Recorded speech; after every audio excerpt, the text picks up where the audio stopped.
নিৰ্বাচন গ'ল, বহাগ আহিল।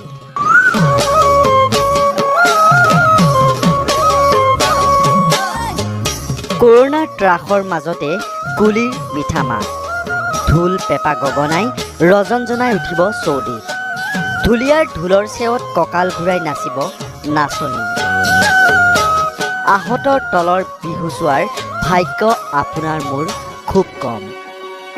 অতীতৰ বিহুৰ মাদকতা যেন এতিয়া হেৰাই গৈছে। আহঁতৰ তলৰ বিহু আহি পালেহি মঞ্চ।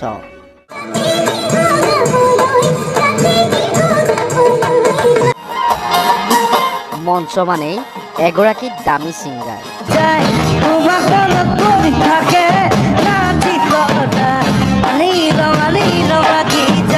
প্ৰিয় গায়ক গায়িকাৰ সুৰত নাচিবলৈ নিশ্চয় সকলোৰে মন যায়।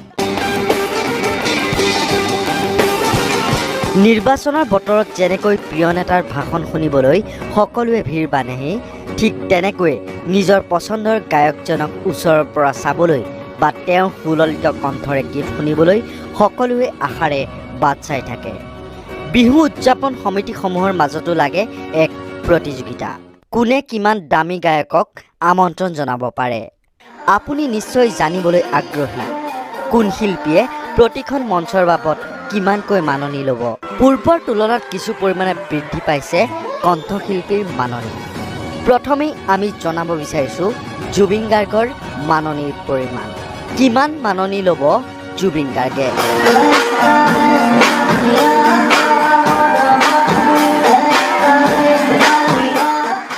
হয়, 5 লাখৰ পৰা 8 লাখ টকা মাননি হিচাপে ল'ব যুৱ প্ৰজন্মৰ হাৰ্থপ জুবিন গাৰ্গে।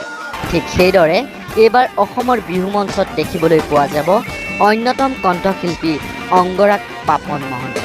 মুম্বাইত কৰ্মৰত থকাৰ বাবেই পূৰ্বৰ বহুকেইটা বৰ্ষত বিহু মঞ্চত দেখিবলৈ পোৱা নগৈছিল পাপনক। এইবাৰ বিহু মঞ্চত আলোড়ন তুলিবলৈ অনুৰাগীৰ মাজলৈ আহি আছে পাপন। পাপনৰ প্ৰতি মঞ্চৰ মাননি কিমান আপুনি জানেনে?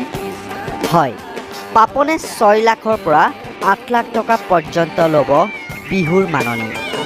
ঠিক সেইদৰে প্ৰতিখন মঞ্চত প্ৰিয়ংকা ভৰালীয়ে 2 লাখৰ পৰা 4 লাখ টকা, নীল আকাশে 4,50,000 পৰা 4,80,000 টকা, বৰ্ণালী কলিতাই 2,50,000 পৰা 3,50,000 টকা, তৰালী শৰ্মাই 2 লাখৰ পৰা 4 লাখ টকা, কৃষ্ণমণি নাথে 2 লাখৰ পৰা 3 লাখ টকা, নিৰ্মালী দাসে 2,50,000 পৰা 3,50,000 টকা, ভৃগু কাশ্যপে 2,50,000 পৰা 4 লাখ টকা, ৰাকেশ ইয়ানে 3,50,000 পৰা 4,50,000 টকা, মন্টুমণি শইকীয়াই 2,50,000 পৰা 3,20,000 টকা, প্ৰবীণ বৰাই 1,50,000 পৰা 2 লাখ টকা আৰু জিনা ৰাজকুমাৰে 1,20,000 পৰা 1,80,000 টকা। পিছপৰি ৰোৱা নাই বেহাৰবাৰী আউটপোষ্টৰ KK আৰু মোহন।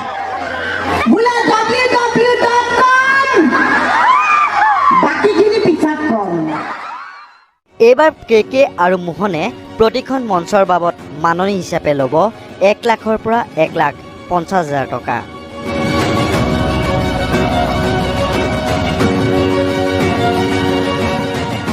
যোৱা বৰ্ষত কৰোনাৰ সংঘাৰী ৰূপৰ বাবেই বিহু অনুষ্ঠিত কৰিব পৰা নাছিল ৰাজ্যবাসীয়ে।